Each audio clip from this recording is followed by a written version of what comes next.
Step into a place full of new ideas and opportunities at Techno India University Tripura, where you learn, grow, and build your future.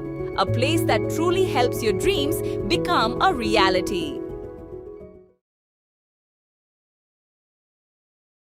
DGP Anurag ধ্যানকরের রহস্য মৃত্যু বিচার বিভাগীয় তদন্তের দাবিতে মুখ্যমন্ত্রীর বাসভবন ঘেরাও করে প্রতিবাদে সামিল কংগ্রেস নেতৃত্ব। ত্রিপুরা পুলিশের মহানির্দেশক বা ডিজিপি অনুরাগ ধ্যানকরের আকস্মিক ও রহস্যজনক মৃত্যুকে কেন্দ্র করে তীব্র রাজনৈতিক আলোড়ন সৃষ্টি হয়েছে গোটা ত্রিপুরায়। সোমবার আগরতলাস্থিত ত্রিপুরা পুলিশ সদর দপ্তরে নিজের কার্যালয় থেকেই তার ঝুলন্ত দেহ উদ্ধার করা হয়। একজন অত্যন্ত সৎ, নির্ভীক ও উচ্চপদস্থ আইপিএস অফিসারের এমন অস্বাভাবিক মৃত্যু কোনোভাবেই মেনে নিতে পারছে না ত্রিপুরার বিরোধী রাজনৈতিক দলগুলি। এই মৃত্যুর পেছনে গভীর কোনো রহস্য বা রাজনৈতিক চাপ রয়েছে বলে অভিযোগ উঠেছে ত্রিপুরা প্রদেশ কংগ্রেস দলের তরফ থেকে। এই ঘটনার পরিপ্রেক্ষিতে আজ বৃহস্পতিবার ত্রিপুরা প্রদেশ কংগ্রেসের পক্ষ থেকে এক নজিরবিহীন প্রতিবাদী কর্মসূচির আয়োজন করা হয়। আগরতলায় অবস্থিত মুখ্যমন্ত্রী ডাক্তার মানিক সাহার সরকারি বাসভবন ঘেরাও করে বিক্ষোভে সামিল হন কংগ্রেসের শত শত নেতাকর্মী ও সমর্থক। বিক্ষোভকারী কংগ্রেস নেতৃত্বের প্রধান দাবি হল ত্রিপুরা পুলিশের সর্বোচ্চ আধিকারিকের মৃত্যুর তদন্তভার কোনো সাধারণ বা দলীয় এজেন্সির হাতে রাখা চলবে না। ত্রিপুরা উচ্চ আদালতের কোনো কর্মরত বিচারপতির নজরদারিতে দ্রুত নিরপেক্ষ একটি বিচার বিভাগীয় তদন্ত সম্পন্ন করতে হবে, তবেই এই মৃত্যুর আসল কারণ জনগণের সামনে আসবে। এদিনের এই গুরুত্বপূর্ণ উত্তপ্ত ঘেরাও কর্মসূচিতে সামনের সারিতে থেকে নেতৃত্ব দেন ত্রিপুরা প্রদেশ কংগ্রেস সভাপতি আশিস কুমার সাহা। কংগ্রেস বিধায়ক সুদীপ রায় বর্মন বলেন, দলের অন্যান্য প্রথম সারির নেতৃত্ব ও যুব কংগ্রেসের কর্মীবৃন্দ এদিন উপস্থিত ছিলেন। বিক্ষোভ চলাকালীন ত্রিপুরা প্রদেশ কংগ্রেস সভাপতি আশিস কুমার এদিনের এই গুরুত্বপূর্ণ ও উত্তপ্ত ঘেরাও কর্মসূচিতে সামনের সারিতে থেকে নেতৃত্ব দেন ত্রিপুরা প্রদেশ কংগ্রেসের সভাপতি আশিস কুমার সাহা, কংগ্রেস বিধায়ক সুদীপ রায় বর্মন সহ দলের অন্যান্য প্রথম সারির নেতৃত্ব ও যুব কংগ্রেসের কর্মীবৃন্দ। বিক্ষোভ চলাকালীন ত্রিপুরা প্রদেশ কংগ্রেসের সভাপতি আশিস কুমার সাহা সংবাদ মাধ্যমকে জানান, ত্রিপুরার সাধারণ মানুষের নিরাপত্তা যেখানে প্রশ্নের মুখে, সেখানে খোদ পুলিশ প্রশাসনের প্রধানের নিজের অফিসে এই ধরনের রহস্য মৃত্যু অত্যন্ত উদ্বেগজনক। এর পেছনে কি রহস্য লুকিয়ে রয়েছে তা মুখ্যমন্ত্রীকে স্পষ্ট করতে হবে। অন্যদিকে বিধায়ক সুদীপ রায় বর্মন সরাসরি বিজেপি শাসিত ত্রিপুরা সরকারের সদিচ্ছা নিয়ে প্রশ্ন তুলে বলেন, যদি আড়াল করার মতো কিছু না থাকে তবে সরকার কেন উচ্চ আদালতের কর্মরত বিচারপতিকে দিয়ে তদন্ত করাতে ভয় পাচ্ছে? একজন নির্ভীক ও সৎ অফিসারকে কেন এই চরম পদক্ষেপ নিতে হলো? নাকি এর পেছনে অন্য কোনো প্রভাবশালী শক্তির হাত রয়েছে? তা বিচার বিভাগীয় তদন্ত ছাড়া উদ্ঘাটিত হওয়া অসম্ভব। মুখ্যমন্ত্রীর বাসভবনের অভিমুখে কংগ্রেসের এই বিশাল মিছিল পৌঁছতে পুলিশ ব্যারিকেড দিয়ে তা আটকে দেয়। অবিলম্বে বিচার বিভাগীয় তদন্তের নির্দেশ না দেওয়া হলে আগামী দিনে রাজ্য জুড়ে বৃহত্তর আন্দোলনে নামবে কংগ্রেস দল, এমনটাই জানান। ত্রিপুরা থেকে বিক্রম কর্মকারের রিপোর্ট, ক্রাইম প্রেস বেঙ্গল নিউজ। ये एक सिंबॉलिक प्रोटेस्ट था चीफ मिनिस्टर का कोठी के सामने हम लोग प्रदर्शन किया है।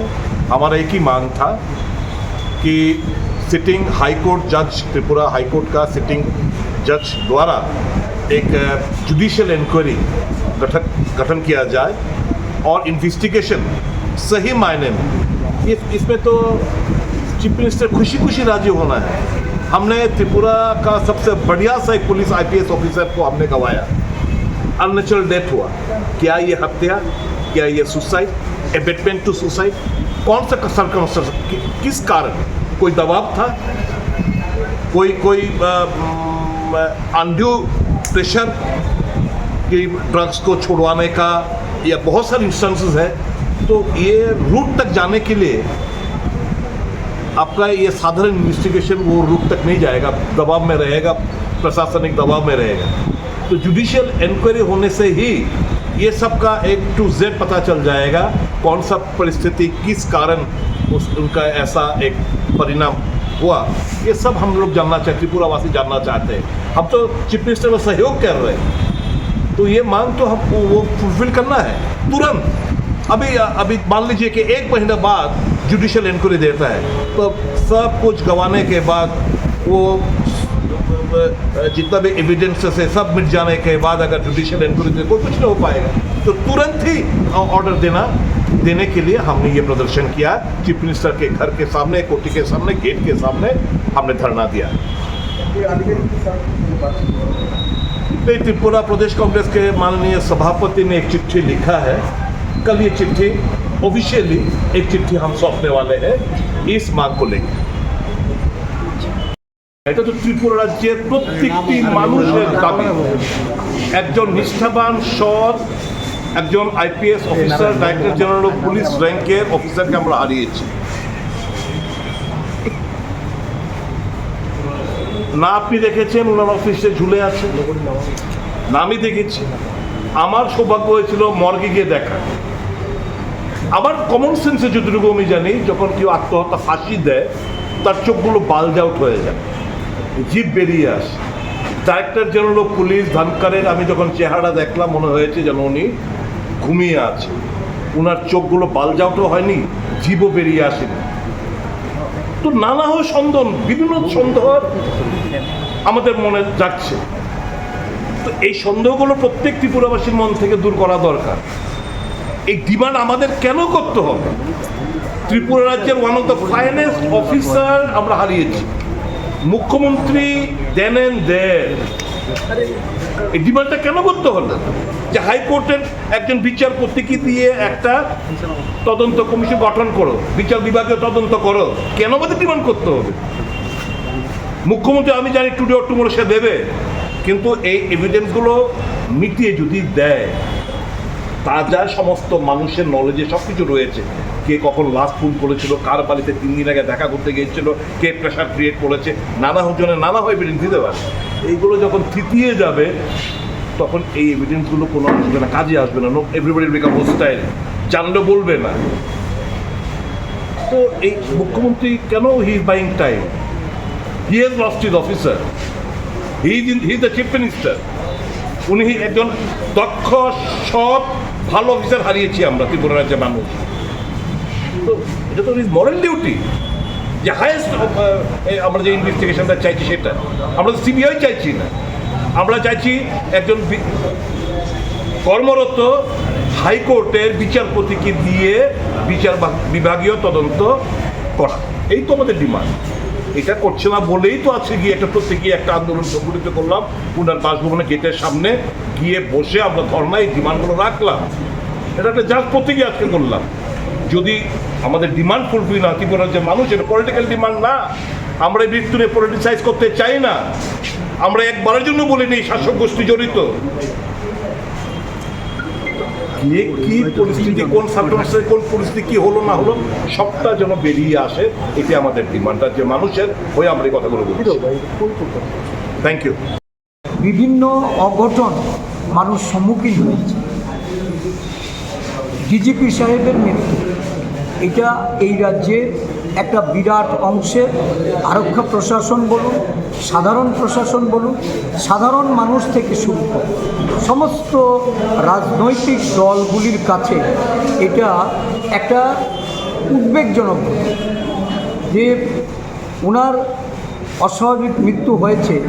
ওনার আরক্ষা কর্মীরা যারা যখন এটা জানা গেল, দেখা গেল সাধারণত মানুষ দুর্ঘটনা ঘটুক, অস্বাভাবিক মৃত্যুজনিত ঘটনা ঘটুক, মানুষ তড়িঘড়ি করে সেখান থেকে হসপিটালে স্থানান্তরিত, কিন্তু দীর্ঘ সময় প্রলম্বিত করে কার অপেক্ষার জন্য এই ওনার এই পার্থিব শরীর সেখানে রেখে দিয়ে যখন হাসপাতালে পাঠালো, এবং হাসপাতালে যাওয়ার পরে দেখা গেল দীর্ঘ 40-45 মিনিট নানা ধরনের আপনার পরীক্ষা নিরীক্ষা হবে। তাহলে বলতে হবে যে এই যে ঘটনাগুলো, এটার কি আবশ্যকতা ছিল? যদি উনি অস্বাভাবিকভাবে ওনার মৃত্যু ঘটেই থাকে, তাহলে সঙ্গে সঙ্গে কেন ওনাকে হাসপাতালের দিকে নিয়ে যাওয়া হলো না? আর হাসপাতালে নিয়ে যাওয়ার পর যখন ওনার দীর্ঘ সময় পরীক্ষা নিরীক্ষা হলো, যে ওনাকে আমরা দেখলাম বিভিন্ন সোশ্যাল মিডিয়াতে ভাইরাল হয়েছে যে ডাক্তারবাবুরা চেষ্টা করছেন, তাহলে উনি কি ততক্ষণ অবধি ওনার কি প্রাণ ছিল বা বেঁচে থাকার মতো সেই রকম কোনো উপায় ডাক্তারবাবুরা অন্তত খুঁজে পেয়েছিলেন? তাই সমস্ত বিষয় নিয়েই একটা বিতর্কের জন্ম হয়েছে। অনেক ঘটনায় রাজ্য সরকার বা রাজ্য প্রশাসন থেকে তদন্তের আদেশ দেওয়া হয়েছে, কিন্তু এই তদন্তগুলি নিয়ে আজকে জনে মনে একদিক থেকে যেমন একটা সন্দেহের উদ্রেক হয়, আরেক দিক থেকে তার কোনো ধরনের আমরা উত্তর বা এই তদন্ত পরিশেষে কোনো ধরনের রিপোর্ট প্রকাশ হতে আমরা পাই। বিগত 8.5 বছরে এই সরকার বহু ঘটনায় তদন্ত করেছে, কিন্তু তদন্ত আজও প্রকাশিত হয়নি। স্বাভাবিকভাবেই আজকে পুলিশের মুখ্য আধিকারিক, ওনার মৃত্যু সারা দেশকে নাড়া দিয়েছে। আমাদের রাজ্যে একটা বিরাট অংশের মানুষের মধ্যে আজকে এই নিয়ে অনেক প্রশ্ন উঠে আসছে। স্বাভাবিকভাবেই কংগ্রেস দল এই বিষয়টাকে নিয়ে একজন হাইকোর্টের কর্মরত বিচারপতির দ্বারা তার যেন তদন্ত করা হয়, এই দাবি নিয়ে আমরা আজকে বেরিয়েছি। কারণ এই বিষয়টা আমরা গোড়া থেকেই বলছি, কিন্তু সরকার এখনও সঠিকভাবে এই বিষয়ে কোনো সিদ্ধান্ত জানাতে তারা সমর্থ হয়। স্বাভাবিকভাবেই আমাদের সন্দেহ যে এইটাকেও হাফিজ করে নেওয়ার মতো কোনো বিষয় আছে কি না। কারণ তদন্তের সাপেক্ষে যদি মূল যে ঘটনাগুলি বা যে ঘটনার সাপেক্ষে যে ফরেনসিক বিষয়গুলি, এগুলি যদি লুপাট হয়ে যায়, তাহলে আমরা এই রাজ্যে দেখেছি বিভিন্ন সময়ে সিবিআইয়ের তদন্ত দেওয়া হয়েছে, বিভিন্ন ধরনের সিট গঠন করে তদন্ত দেওয়া হয়েছে। আমি নিজেও এই সরকারের আমলে আশিস দাসের হত্যাকাণ্ড, মনীষা দাস সদ্য তার যে হত্যাকাণ্ড, এগুলি নিয়ে নানা তদন্তের কথা বলা হচ্ছে, সিটের সিদ্ধান্ত নিয়ে সরকার চলছে, কিন্তু কোথাও থেকে আমরা কোনোভাবেই প্রতিকার পাচ্ছি না।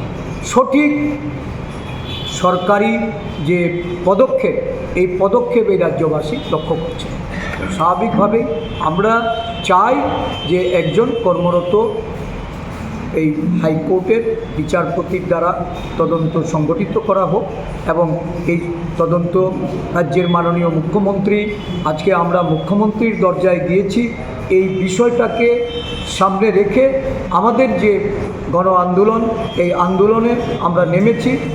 এটা যদি সরকার যদি এই সিদ্ধান্ত ওরা যদি গ্রহণ না করেন, আমরা আগামী দিন দীর্ঘ আন্দোলনে আমরা আরও বড় ধরনের আন্দোলনমুখী অংশ। Step into a place full of new ideas and opportunities at Techno India University Tripura, where you learn, grow and build your future. A place that truly helps your dreams become a reality.